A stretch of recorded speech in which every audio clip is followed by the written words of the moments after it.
वृक्षरूपं दशदिशि विदितं भूमिकम्पायमानम्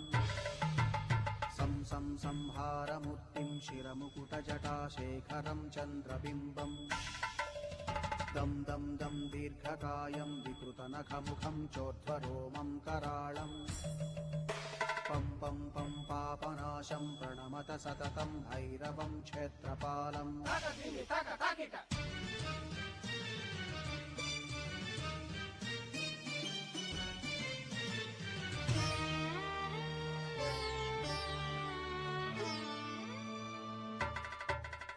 रं रं रं रक्तवर्णं कटिकटिततनुं तीक्ष्णदंष्ट्राकराळम् घं घं घं घोषघोषं खग खग खटितं गर्जरं घोरनादम् कं कं कं कालपाशं धृक धृक धृकितं ज्वालितं कामदा